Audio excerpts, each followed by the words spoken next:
Coming up on the June 14th edition of Carolina Week, Triangle residents are riding a wave of excitement as the Carolina Hurricanes try to bring home the Stanley Cup. And how one local business is dealing with the problem of panhandlers.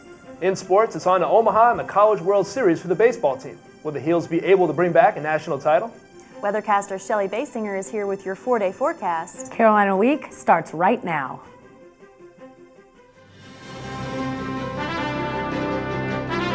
From the School of Journalism and Mass Communication at the University of North Carolina at Chapel Hill, this is Carolina Week.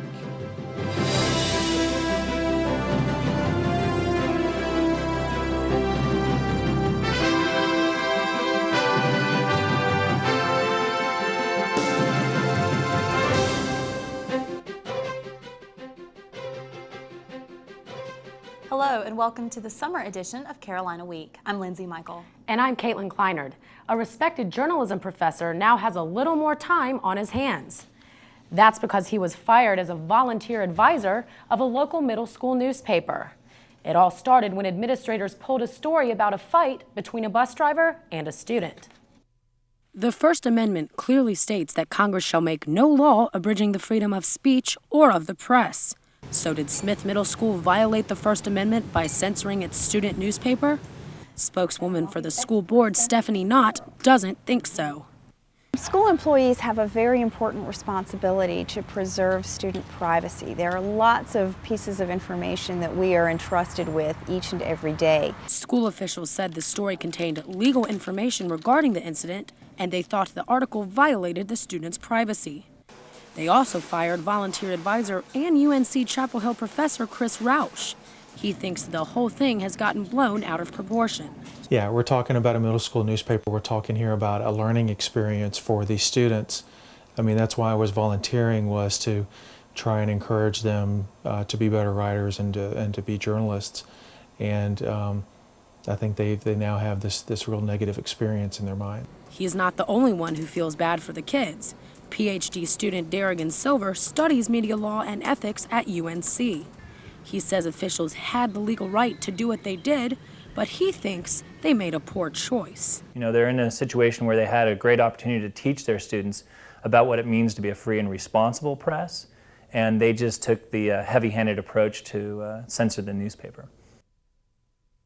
Rausch says he might have been the scapegoat, and he's okay with that.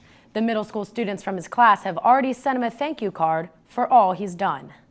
On Thursday night, a committee will determine how many Orange County elementary school students will have to switch schools in August. At the Lincoln Center in Carborough, the maps are piling up as administrators attempt to come to a decision. The plan will move as few as 26 students or as many as 127. The 10th elementary school in Orange County to open in 2 years will prompt the redistribution of thousands of students. Assistant Superintendent Steve Scroggs says the first small move is necessary, despite how close we are to massive redistribution. Got to move some kids, but it comes down to, is it okay to have one school that's 60 kids over capacity and one under 60 capacity? Is that okay to let that just continue for 2 or 3 more years? I think the board's response would be no. A single trailer used as an extra classroom costs $75,000. Scroggs says this move will save local taxpayers from having to pay for extra trailers. Now parents with small children have a way to be sure their children arrive safely at school. On Monday, Verizon Wireless launched a new product called the Cellular Chaperone. The cellular set enables parents to track their children from their own phone or computer. Within 2 minutes, the tracking program can locate the child's phone within a 50-meter radius and can even tell you how fast the phone is traveling. Verizon manager Antonio Moore says the phone will help parents monitor their child's safety. Your child in the morning leaves to go to school, so you expect to get a text message when they arrive at school and when they leave from school. But if you never get that text message saying that your child arrived at school, then you can also call your child on their handset to make sure everything's okay. Moore says a version for teenagers is in the works. The kids' phones can call 4 preset numbers only. The teenagers' model is a regular cell phone. Many residents of Hillsborough are adjusting to a lifestyle change. Residents who used to live in a peaceful setting now have shopping malls and other commercial buildings popping up just across the street. These houses, that you'll see in just a second, used to be in a quiet area, but now, right across the street is a shopping mall that includes a Walmart and a grocery store. The new real estate is forcing some residents to move away from the hustle and bustle, which is why they moved to Hillsborough in the first place. Once again, homelessness and panhandling have become big issues for Chapel Hill. Will Weldon tells us what one restaurant owner is doing about it. Now you can eat outside in peace on Franklin Street. But warm weather dining free from panhandling should not be taken for granted. Leroy Peralta owns Patio Loco beside McDonald's on West Franklin. He recently noticed panhandlers approaching his outside customers. I started noticing that more homeless people were hanging out and waiting for that opportunity. So I decided to go ahead and hire off-duty police officers. Marcy Redding and Jeanette McAllister, on vacation from Maryland, do not appreciate the idea of being approached by panhandlers while dining. We would go to a place where we weren't bothered. We would leave. So, and that's taking away money from the proprietor of the restaurant, so that's not good either. Besides, Peralta has been assaulted and confronted several times by homeless people, which he no longer tolerates. The idea of patio dining is enjoyable for many people, but the problem of homelessness is not going away. So the town of Chapel Hill could consider restricting panhandling to one part of Franklin Street. Most of Chapel Hill is looking at every last homeless person like we dangerous and bad people. It ain't like that. If they take time and come out here and see how we is and get to know us, they'll see that most of us homeless people ain't too bad. Redding and McAllister say they feel guilty eating in front of a homeless person. Although they'd like to help in some way, they value their privacy during a meal. In Chapel Hill, I'm Will Weldon, Carolina Week. Peralta says the security is working and he no longer has trouble on the weekends.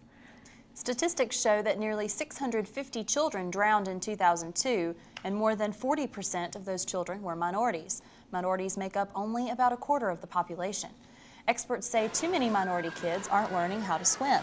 If your child doesn't know how to swim, the Chapel Hill YMCA swimming program might be the right place to start. The Y offers various swimming programs for children and adults. Swimming is an important skill, and experts say the earlier children learn how to swim, the better.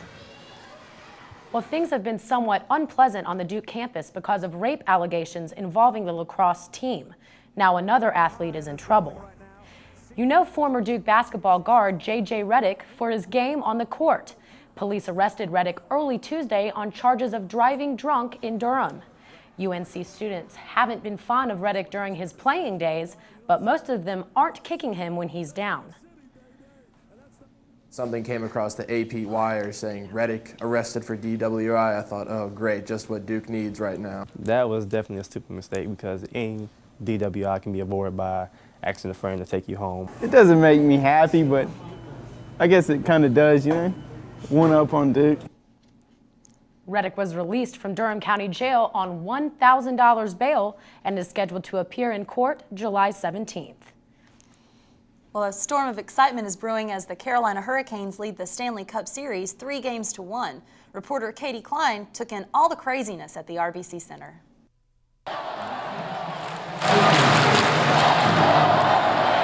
The Carolina Hurricanes are just one game away from winning the Stanley Cup, and hockey's taking over the Triangle. Even though the team was in Edmonton the past 2 games, thousands packed the RBC Center. Clayton resident Nathan Scott and his friends came out for the fun. And even though the team's not in town, to show our support and get excited for the potential Stanley Cup coming to Raleigh. Fans have a reason to be excited. This is only the second time the Hurricanes have made it to the Stanley Cup Finals since coming to the Triangle in 1997. Fans are willing to do whatever it takes to bring home the cup. Like sporting a painted face, the team's colors, or a creative costume like this blind ref. I think that was a penalty! Fans are getting in on the fun. The city of Raleigh is scoring big as well. An estimated $5.5 million will come from hosting the finals. A large part of the revenue will come from out-of-state fans like Chuck Griffith, who's from Virginia. I mean, it's fun to see all these people out here at an away game. It's kind of interesting. Whether you're just starting out or you're a seasoned pro, it's hard to miss the wave of excitement. In Raleigh, I'm Katie Klein, Carolina Week. The Canes play at home tonight at 8 p.m. If they win, they'll be bringing the cup to the Triangle. Fans hope the team can get her done. Triangle residents like those hurricanes, but not the other kind. The remnants of Tropical Storm Alberto moved through the Triangle Wednesday, bringing heavy rain. People were forced to break out their umbrellas with showers expected all day. But the birds, like this one, didn't seem to mind. Forecasters predicted 2 to 4 inches of rainfall with 5 inches in some areas. A flood watch was in effect for Orange County until midnight Wednesday. All the rain will go a long way toward easing moderate drought conditions. Well, fortunately, we had clear skies this past weekend when thousands of people walked in the race for the cure. And coming up, we'll have some simple steps you can take to protect yourself from one of the most unpredictable diseases.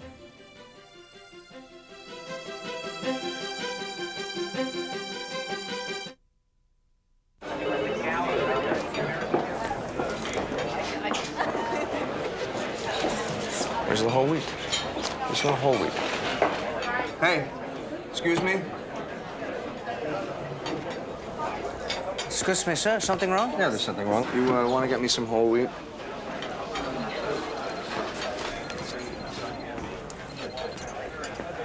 Oh, come on. Hey, hey, amigo.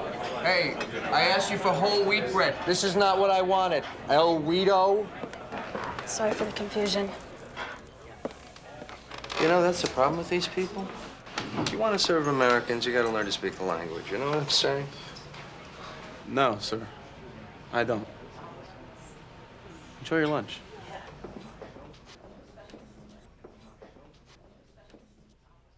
Imagine the power of one voice. Click freedomcenter.org to find yours. Would you walk 3 miles if you thought it would help save a life? People taking part in the Susan G. Komen Race for the Cure did. Reporter Jessica Floyd has more. All of these people are walking for the same reason, to find a cure for breast cancer. Valerie Worthy has been cancer-free for 7 years. She says the race lets survivors do something special. To go out and talk to people and say, look at me, you know, I'm okay, I'm doing okay. More than 20,000 people came out to run and walk more than 3 miles. Worthy says this race was easy for survivors because they've been through much tougher situations. You know, if I could survive breast cancer, then this other little thing that's happening to me, it pales in comparison. Someone once said, a bullet doesn't have a name on it. It can hit anyone, and so can breast cancer. So you need to know the warning signs. Any change in your self-breast exam, specifically a mass, or any changes in the skin or any enlarged lymph nodes under the arms. Susan Cohen says it's important to perform your breast self-exam the right way. Using the pads of your 3 middle fingers, you examine each breast in a circular pattern, starting at the outside top edge of your breast and circling in toward the nipple. Press your breast with small circular motions. Do this twice on each breast. The first time with light pressure and the next time with deeper pressure. In addition to performing your breast self-exam, you should also take into consideration your age and your family history. Depending on those factors, your physician may suggest a mammogram. Worthy says there's one thing she wishes people would do more. Ask women, are you checking your breast? And make them accountable for that. Worthy hopes that someday, instead of Race for the Cure, this sign will say, we found a cure. In Chapel Hill, I'm Jessica Floyd, Carolina Week. Race for the Cure raised more than $1 million to go towards the fight against cancer. Well, the UNC School of Nursing will enroll more nursing students next year to help ease a nationwide nursing shortage. The school is responding to the shortage by coming up with a new enrollment policy. New students will now be admitted twice a year instead of just once. The new plan means the school can admit more students and still keep lab and classroom sizes small. Spokeswoman for the nursing school, Amanda Myers, says the change is needed for Carolina's future. Baby boomers are turning 60, and as the population is aging, North Carolina needs to be prepared to meet the increased demands for nursing care. Nursing school officials hope to meet those demands by graduating nearly 100 more students each year. Here's a great idea. To fund a new scholarship, have a big-name entertainer do a show on campus, like maybe Bill Cosby. Memorial Hall was the place to be on Saturday. People handed over their tickets to see one of the funniest men alive, expecting just to laugh. That's what Bill Cosby is known for most. The house filled up quickly and fans continued streaming in. Countdown to the show's start gave people time to reminisce about some of their favorite Cosby moments. I remember him and Rudy, and that just was always so funny to me because it was kind of like me and my dad. Some fans even tried impersonations. Baby! I love his voices. I love you. Blah, blah, blah. No, I love you. About 1,400 people came to see the guy who calls everyone a friend, and most left happy, including the honoree, Chuck Stone. We stayed in touch over the years, and it's just delightful to see him so successful, and I was so honored and flattered that he even talked about our longtime friendship. Cosby fans got some good laughs for a good cause. The show raised money for the Chuck Stone Citizen of the World Scholarship. Officials didn't allow videotape of the actual event. Well, it's just been so rainy today. I've heard of flooding all over the Triangle, so weathercaster Shelley Basinger is here to tell us a little bit more about that. You know, we saw flooding on roads, flooding in parking lots, businesses had to close down, so it was definitely a pretty big downpour for our area. The remnants of Tropical Storm Alberto dumped rain on the Triangle area Wednesday, and the rain might have stopped for now. But what will the weekend weather look like? We'll have the answer for you when we come back.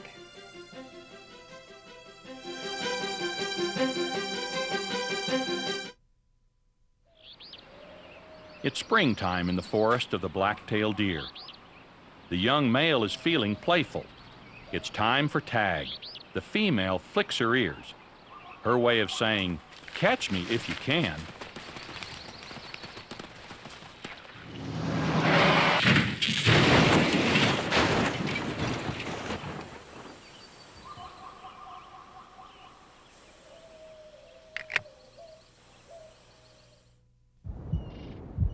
To change the world, you don't have to be rich or famous or play ball or lead countries. All you have to do is tell your family you want to be an organ donor. Talk to your family about organ donation. Talk to your family about donating life.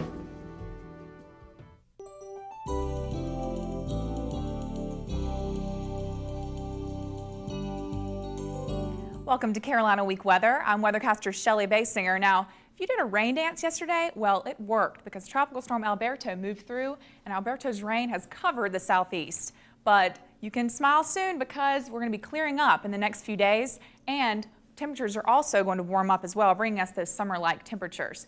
Now, we'll take a look at the satellite map. I'll show you. We have this area of high pressure sitting here over the southeast, and the area of low pressure, which was Tropical Storm Alberto, has moved out to sea. Now, with that low pressure system, we saw cooler temperatures like we saw today. It didn't get above about 68 or 69 degrees, but this area of high pressure is going to bring with it warm temperatures in the mid-80s for next week. If we take a look at the surface map, I'll show you this is how big Tropical Storm Alberto was, and it actually, as it moved up through the southeast, turned into a tropical depression over South Carolina, and then as it moved in over North Carolina, it actually weakened to not even a tropical storm at all. So it's moving up now through Virginia and up through the northeast, still causing a lot of flooding for the areas. And it's moving on out to sea. It will become a huge tropical storm out there, so getting it out of our area. If we'll take a look at the radar closer up to our area and see where this is now, see these areas of red, that was moving through our area today midday. We saw a lot of rain from that. We saw about 5 to 7 inches of rain in about 6 hours. So there was flooding in areas in Raleigh. Crabtree Valley Mall actually had to close down, and that hasn't Crabtree Creek has not flooded that much since 1973, so this was definitely a big event for our area. Now, what is all this flooding going to be doing for our water supply? Well, I'll move back over here and show you. In June of 2005, our water supply was at 99% capacity. Now, that's full, and that's great. We're excited about that. June of 2006, right now, we're at 89.4% capacity. I talked to an OWASA spokesperson today, Ed Holland, and he told me that with all the rain we had today, 5 to 7 inches in 6 hours, that's a lot of rain, once the streams empty into the reservoirs, we should maybe be at regular capacity soon, so that's always good news. Take a look at the Carolina Week 4-day forecast. Good news for everyone. We had a little flooding, but we have good news now. On Thursday, we'll see a high of 84 and a low of 59 with mostly sunny skies, so a complete different change from today's weather, or Wednesday's weather, excuse me.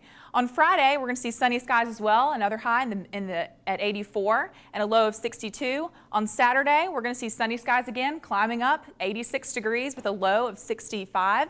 And then on Sunday, climbing up even higher to 89 degrees and a low of 66. Now, if you're heading out to the beach, it's going to be a high of 84 and another high of 86 on Sunday with lows in the upper 60s. And if you're going to be heading to the mountains, on Saturday, you'll have a high of 79 degrees, sunny skies, and a low of 56.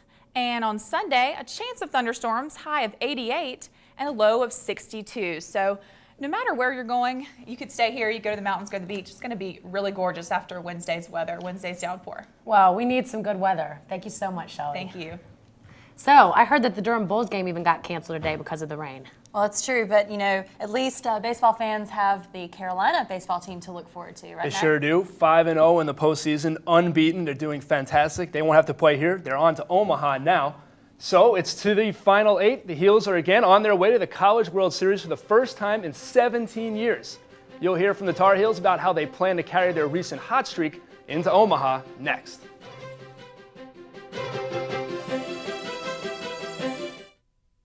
You know, this used to be a good neighborhood. Now it's a mess. You got all these polyps running around. Sneaking of the devil.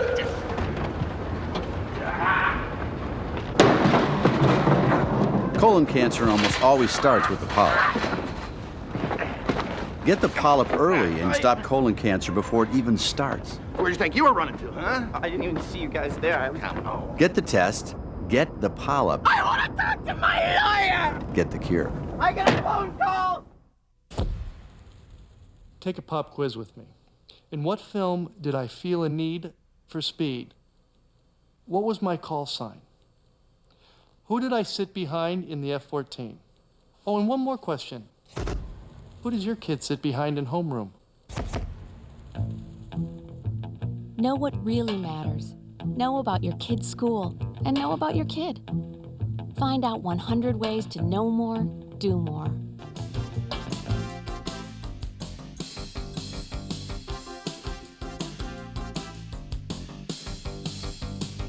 The Tar Heel baseball team is flawless in postseason play after a dramatic win against Alabama Saturday night in the Super Regional. The two-game sweep earned the Heels a trip to the land of mail-order steaks, Omaha, Nebraska, and the College World Series. UNC practiced one last time in Chapel Hill Tuesday and tried to keep things normal despite the increase in attention. But that's to be expected for the Heels, who spent several weeks at #1 in the rankings in the middle of the season. The team will have some time to study for their next opponent, Cal State Fullerton, on Friday. UNC has to like its chances now that the Bats have finally caught up to the team's stellar pitching. Yeah, they were doing the 2-1 games and the 1-0 games, and they were winning those for us. And but now we can kind of say we're contributing a little bit. Our pitching staff, has been great for us all year, and they're going to continue to be good for us. But hopefully we can keep swinging it, and give them some more run support, and we won't have to win, those 2-1 ball games. You pitch so much more relaxed. The pressure of having to hold a team to 1 or 2 runs to win is unbearable, and to know that you can give up 4 or 5 runs and your team's you can still rely on your hitters to put up some runs for you. It takes a lot off your shoulders.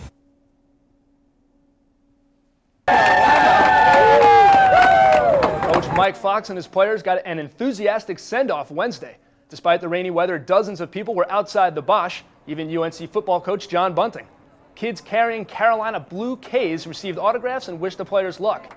The Tar Heels got on the bus and headed to the airport, hoping the energy from the crowd carries over to the World Series. The World Series starts Friday afternoon with a game between ACC rivals Clemson and Georgia Tech. The Heels tangle with Cal State Fullerton after that. It's a double elimination tournament with the top 2 teams meeting in a 3-game series to decide the title.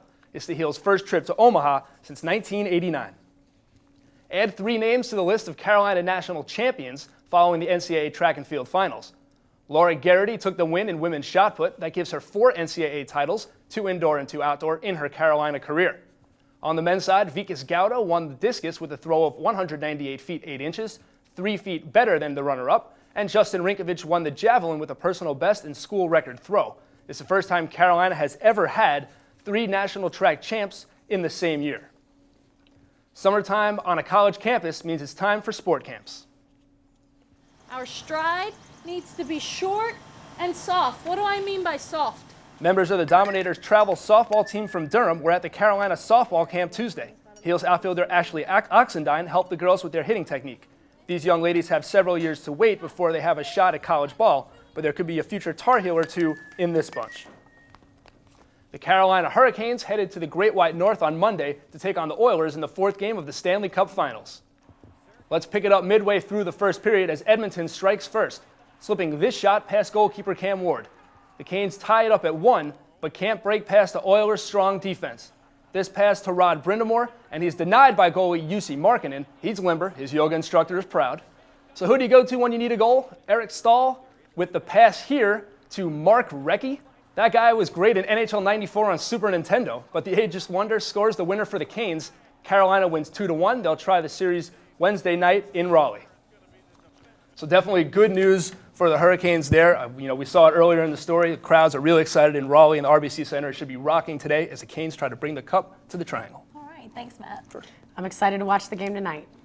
Well, the top athletes are being represented in the NBA and NHL, but what does it take to be the best of the best when moving to a different tune?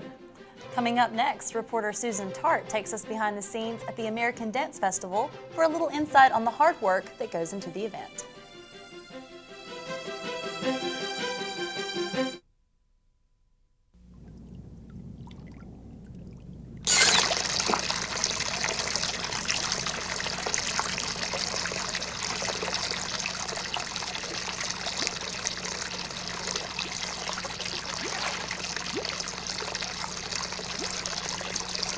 Sniffing things to get high can deprive your brain of the oxygen it needs to keep you alive.